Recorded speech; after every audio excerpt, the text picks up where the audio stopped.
Hello, today we will be discussing some tools in D2L Brightspace.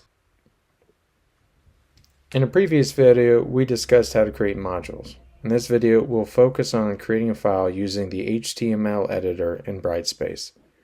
Let's navigate to a module. Here in Module 2, I want to create a document. So I'll start by selecting the New button and then selecting Create a File. I'm going to put in the title in this block here.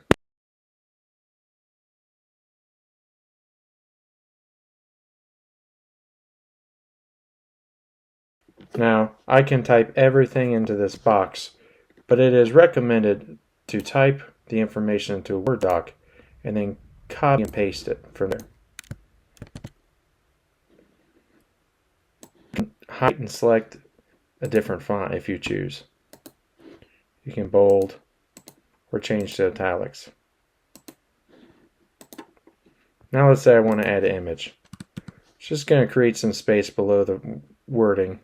Then I'm going to select this picture button. I'm going to select an image from my computer.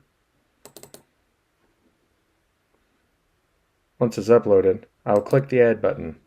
Then I'll put in some alternative text.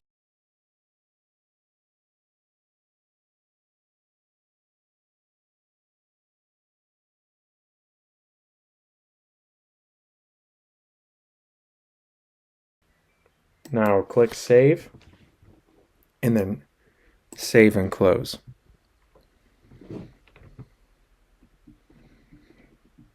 Now the document has been created successfully.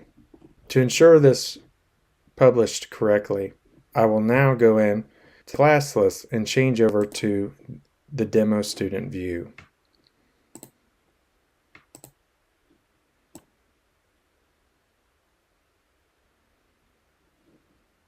I'll navigate back to Module 2, and you'll see the Module 2 document is posted. I can click that and it will take me to the document web page. I hope this helps you understand how to use the HTML editor in Brightspace. Thank you for taking the time to watch this video.